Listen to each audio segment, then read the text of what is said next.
guys, it's TheFrXion here, Tank12, however you call me, I don't really care, and welcome back to World of Tanks. But today we're not in the game. Today we're going to be talking about the Q&A that Wargaming have had 6 days ago. And I'm just going to see that we do not go over 15-20 minutes because, as always, I tend to just be a bit too slow with all the topics that we have to go through. So yeah, Harkonnen has made the article available on the Daily Bounce. As always, link will be in the description. It's quite interesting. This year's Q&A was with Artem Savronov. That is the executive producer of World of Tanks. I've never heard of him, just so you know. And 2021 will have some interesting changes coming our way. As always, all of these things are still subject to change in development. They might not come through as they are being portrayed right now, but they will probably be tested in the next year.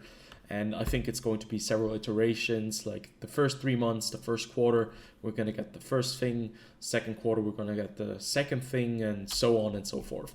Because I think the Italian heavy tanks, they will be introduced in January somewhere.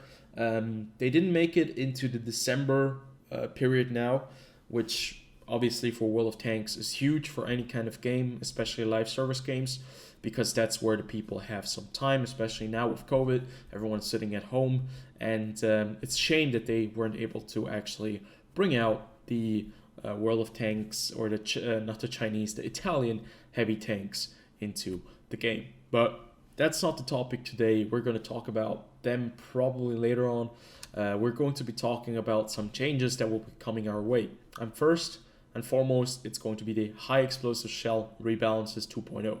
So we're going to read through that, then I'm going to give you guys my thoughts, and we're going to discuss everything in the description or in the comments below. So, high explosive shell rebalances 2.0. The damage will calculate based on where the shells land exactly, so the armor will take a big part in calculating damage. Players will have to aim where to hit an HE shell to deal more damage. This means the thicker armor, the less damage you will take, deal with high explosive shells. Developers want to eliminate the spam high explosive anywhere to deal damage. HE changes will be tested in sandbox first, making sure changes are good and not game breaking.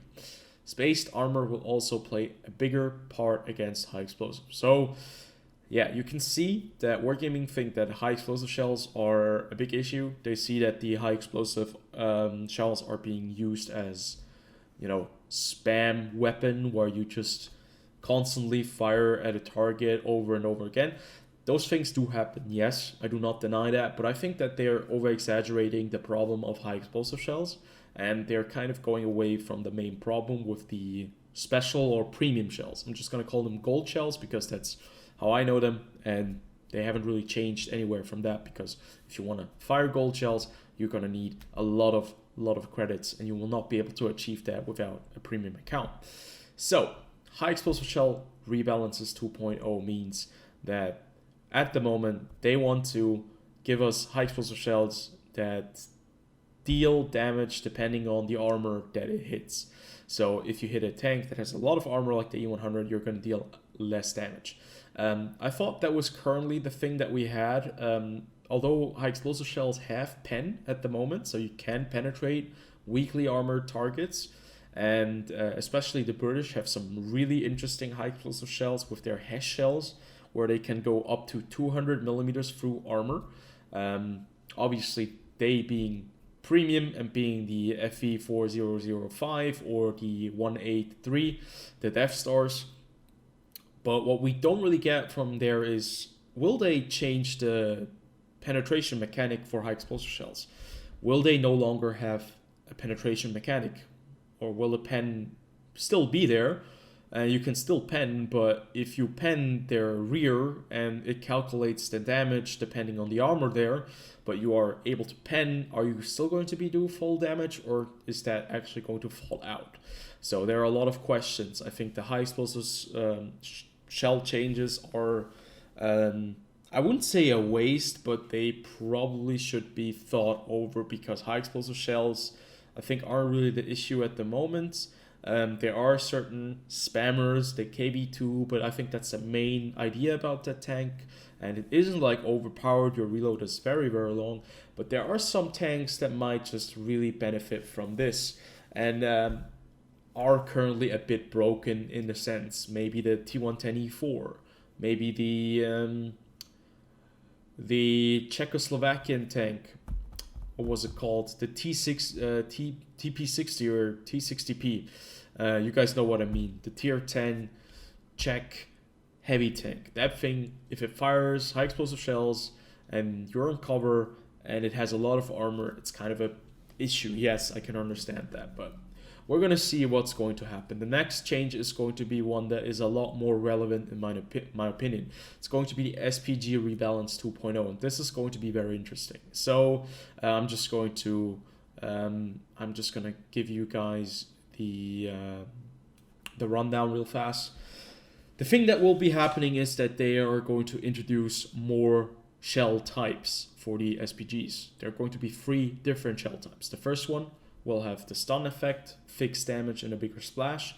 That's what we have currently. We have the stun effect on the high explosive shells, even on the premium ones, but we don't have fixed damage. This is really interesting because fixed damage will mean that RNG will not play a role in artillery. Are they going to take out RNG out of artillery? How does that work? If they, okay, so if they take RNG out of the artillery, can you take RNG out of the game? Is that a possibility? Probably not, but it looks like they're going to make an exception with artillery. It's going to have a bigger splash, so okay, I think the splash, as long as you don't do massive amounts of damage, that's okay. Then the second shell will have a smaller splash and no stun, which I'm a big fan of, but more damage. Now this always depends on how much more damage, because if you do like 500 more damage with the second shell, everyone is just going to fire that, and basically artillery will be reverted back to the old artillery, but now pinpoint accurate, while the artillery back in the days was just not very accurate. So wouldn't really see the change right there. And the third one is regular damage and no stun, which doesn't make any sense, to be fair. Could be AP shell. They have been rumored that AP shells will be making a comeback. I'm not so sure if I'm really that excited about AP shells making a return with artillery. And yeah, so each shell will have a different trajectory. First one will be wider, making it possible to maybe hit tanks behind obstacles. Okay, so that's obviously Wargaming's prerogative with no camping. We're going up against campers by getting them out of their rocks, so it has bigger splash, fixed damage, but they will be able to actually hit you better. The second one will be lower, but similar to the first one. Okay. It will not have the same arc. That's interesting. AP will be faster, but even lower arch. So AP shells will not be able to, or should not be able to go over rocks and hit you there. The idea is to create different experiences using SPG in the game. There will be a reduced reload if you fully loaded and decided to change shell types. No decision on how much the reload will be reduced yet. Okay, that's something I don't like, because I think that, okay, obviously I understand that if they have several types of shells, so there's different scenarios where there is a tank maybe behind a rock, but you have an AP shell loaded in, so you want to get your new shell into there. I think you still should be penalized for not realizing that sooner, but I'm just anti-artillery, so I don't really care if artillery gets fucked in the ass, because I hate artillery. But, you know, maybe these changes might be good for the game. I'm going to be neutral from now on, and we're going to see what these changes will entail later on. Developers are considering implementing SPG 6 Sense. The way it will work is if an artillery makes a shot, the player will see an indicator that an SPG made a shot. A few seconds only, not making massive difference in gameplay, but gives the player an opportunity to move before it gets hit. Okay, so that's nice. So people will be able to see that artillery is firing at them, But that means you have like 2 seconds to move. If you're in a heavy tank, that doesn't make any difference, but it could be really annoying if you're in a mouse and just you get this message like 50 times in 3 minutes because every artillery is facing you. But for a light tank especially, this could be vital. This could be very interesting for a light tank because you can dodge or maybe just try to evade it. But I think that's, generally speaking, always the intention that if you get spotted and you're going up against artillery, you're in a light tank, artillery will always try to pen you, and artillery players will always try to go for the easiest target and the one that they can actually do the most damage against. And that's usually light tanks if they are able to splash them or hit them right on, but they need to be accurate. So that's what I always notice, that if I'm moving in a light tank, I'm somewhere out in the open field, and I get spotted, I just move like a crazy person because I know that artillery will try to get a shot off at me. At least that's my experience with artillery in a light tank. Tracers will make a return to the game and will have strong colors, so a counter SPG will be possible and easier. Okay, that is a huge change. The tracers, if you remember, tracers for artillery was something that you could always see on the map. If you were playing artillery, it was so much easier to actually counter battery. Now you have to just see where somebody fires from, because if they fire, you can see the shell just fly out of the gun, but you will no longer see a tracer. You'll see the fire, but you can still counter battery, but it's not as effective as it used to be. Another big change will be the introduction of a siege mode to SPG. They will only be able to fire if in siege mode and not outside of it. Okay, I love this change. I love that artillery will need to be in a siege mode and that they cannot just run around like crazy persons, and that they actually have to position themselves now. And with the tracers, they'll have to move. They'll have to deploy the siege mode. They will no longer be able to be as aggressive in their play. They have a lot more to worry about, and it makes it maybe a bit more intuitive of a class to play. I think, okay, these changes actually don't sound too bad. There will be a splash zone area that can be seen by SPG players, making it easier to understand if the splash will hit a target behind cover. Not a big fan of this change, because I think that this is always something that just was interesting with artillery, if you're going to be able to crest the shell over the ridgeline or not.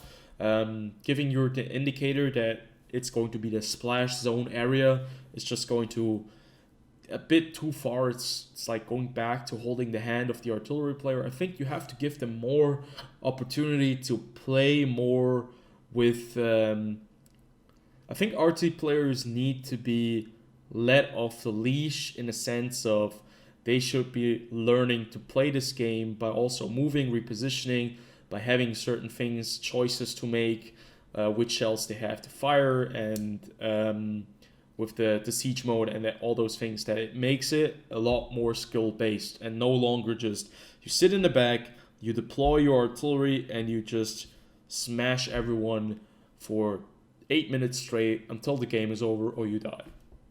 I think that's obviously a change that could be much better. The minimap will show indicators where SPG made a shot that hit, not precise, just the area. There is no final decision on how long the indicator will last, but will give important information for players.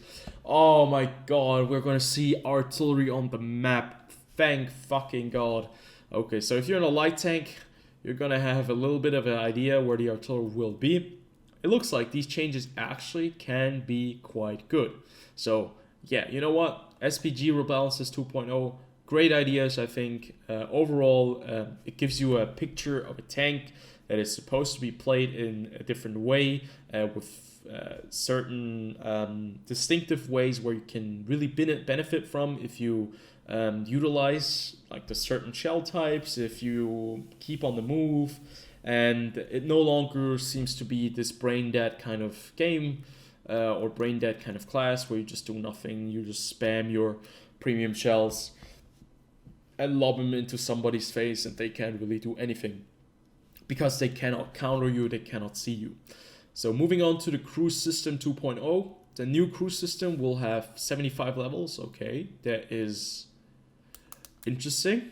That's pretty mad, because cruise system at the moment, I think there are a lot of things that just there's so many options, skills in the tech tree that just are so unnecessary, and nobody will ever pick them. Like Eagle Eye, who will pick Eagle Eye to give you like to look into the tank what is damaged? Who cares about that?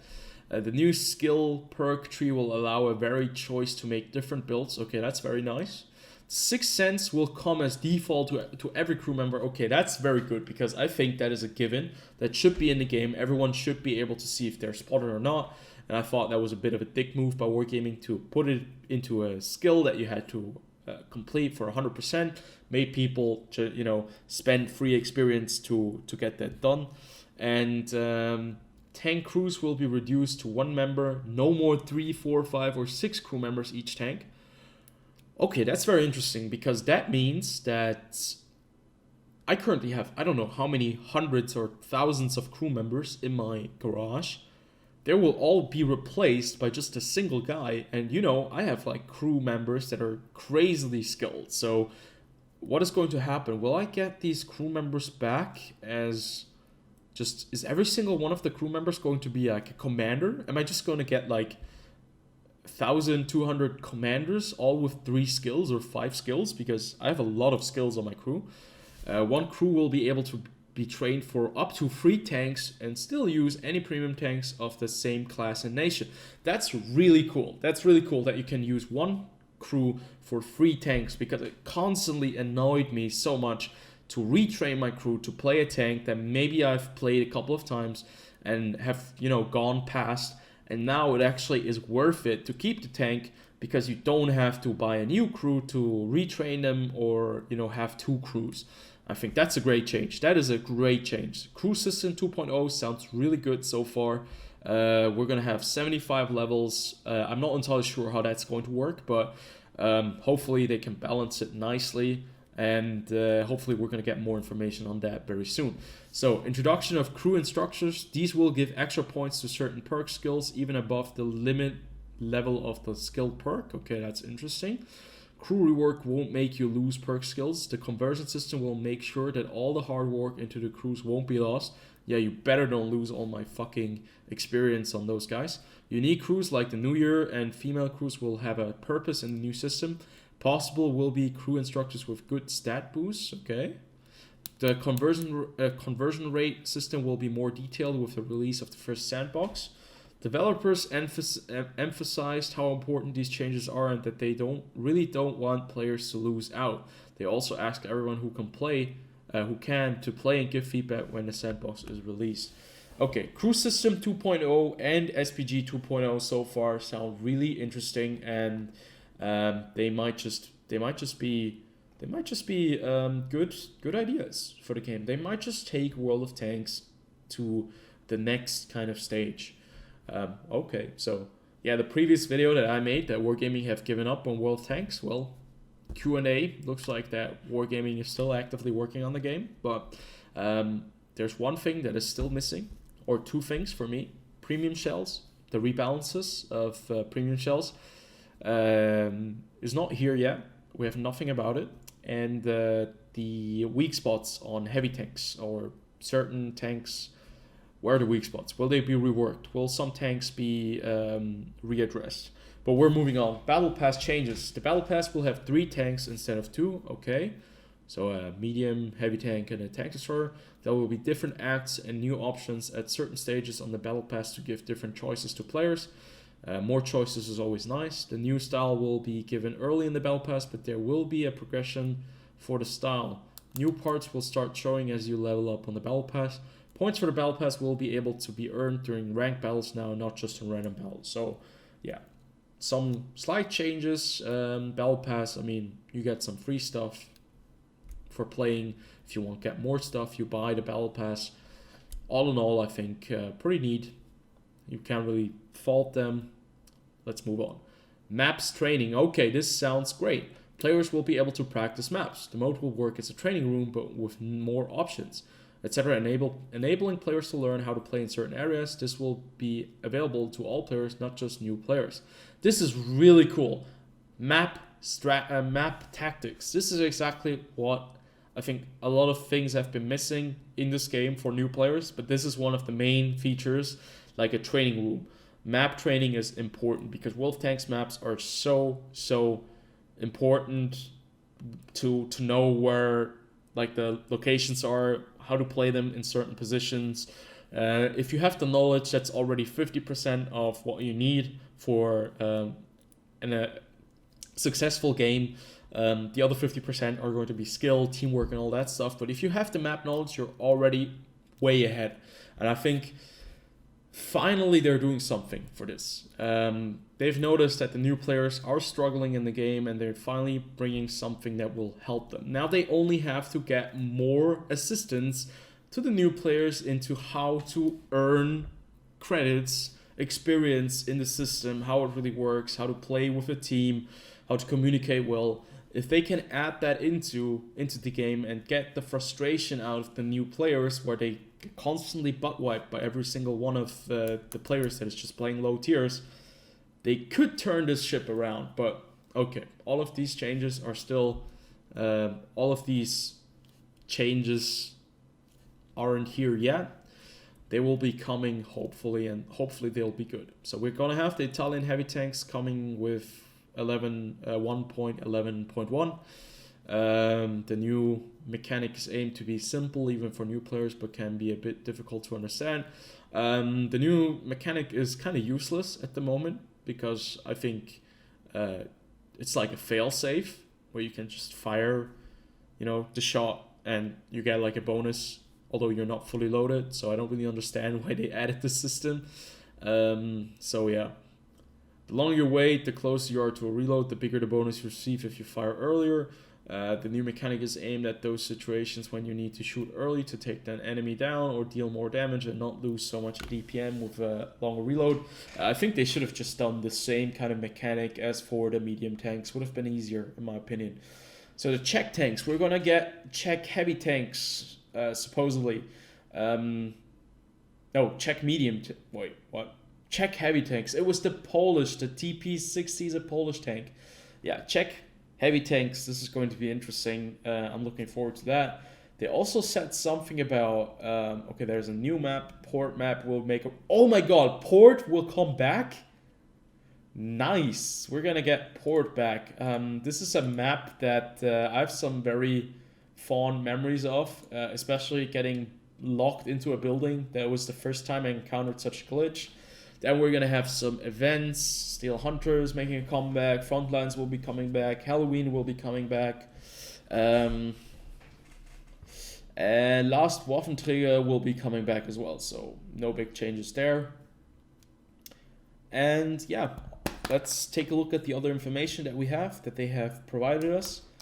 There's a new platoon search system. You'll be able to look for random players to platoon with by entering a queue.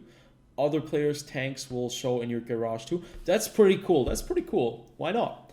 If you want to platoon, you go into there, and if you don't have anyone to platoon with, you just enter the system, and hopefully it's going to work out great. Maybe you find some new friends, maybe you find a clan, and you're going to be able to platoon from there on out. Oh my god. That sounds pretty cool. Team Clans 2021 will be making a return with some changes, with 4 new contributors. The Killzor, Serkon, Orzanel, New Multi 2K, and 4 smaller ones, Smartyfall, Lani, Pamboom, Ikibo. I have no idea what Team Clans is. I've never heard of it. Developers didn't want to disclose the introduction of new nations because of the amount of work and time that takes to get them into the game and not create expectations that cannot be met. But the thing is, I'm still waiting for the Swiss tech tree, because Swiss, at least we built some tanks as well. They were not very good, but I mean, we built some tanks. Get them into the game ASAP. 2021 will bring tanks to, will bring 2 new nations. No further information about other branches. CZ tanks most probably will be UK tanks. Wheel tanks, oh god. And Swiss tanks. This would be really cool. 2021 will bring some rebalances to tanks, no details on which ones. Hopefully every single overpowered tier 10 hull down monster. There are no plans to introduce tanks above tier 10. I can understand that. No plans to improve or change training rooms. Okay, no plans to introduce skill-based matchmaking. That's okay, that I understand that. There are not enough players on the North American server for that. Currently, developers don't want to introduce new wheeled vehicles due to bad feedback from players. Thank fucking God that they have noticed that wheeled vehicles are just not really working out at the moment. These goddamn fucking idiots. They finally noticed it. Homefront mode might make a return. There are new ideas for it, but nothing specific. Homefront. I have no idea what Homefront was again. Was that the one mode where you had like several teams? Yeah, whatever. Ammo rebalances is on standby for now, and changes will come in parts with high explosive and SPG reworks first. Ammo rebalance will be coming later as these changes are already stressful enough. Okay, fair enough. There are plans to improve blueprint system coming in the near future. Players might be able to convert blueprint fragments. There are no plans to rework RNG at all. Yeah, I didn't really think that they would touch that ever. Unpopular tanks could be rebalanced during the year if necessary. Okay, there are a lot of unpopular tanks. You've got a lot of works coming your way. Developers thought about introducing personal mission 3.0. They even could do this year, but they won't because they want each new campaign to have something new and unique. So no high priority for now. That's good because I'm not done with the Object 279E. How about you nerf that piece of shit first? No plans to introduce smoke grenades into the game, mainly due to performance in-game. For example, if several players deploy them at the same time. I think that's a bit of a stretch, but okay. There are no plans to introduce a regular customizable garage like Holiday Ops. Why not? Why not? I think that is a bit of a dumb statement because I think to be able to customize garage would be really nice. Why not be able to customize garage like we can just do it with the Holiday Ops? Just give us things that we can unlock and put on somewhere on like show our decals or our wall of achievements. But yeah, I can understand that. All in all, I think a lot of these changes do make a lot of sense. SPG rebalances sounds great. Well, it doesn't sound great, but it sounds good. It sounds like it's something they thought through, which is logical and which will make artillery harder to play and will, expect more of artillery players. Crew System 2.0, in my opinion, sounds interesting. I'm not entirely sure why they want to go this way and take away the crew members, but I understand that it's probably a bit too much. There are too many skills, there are too many setups, but it sounds great as well because you can finally use your crew for several tanks, and there are going to be levels, but we'll have to figure this one out, but it sounds great. Battlepass sounds decent as well. Map training is something that's really good, especially for the new players. Even for players that have been around for a long time, just haven't really been able to figure out these maps in the game. Italian heavy tanks, yeah, we're looking forward to them. Czech tanks as well. Port is obviously a map that I adored back then when it was in the game.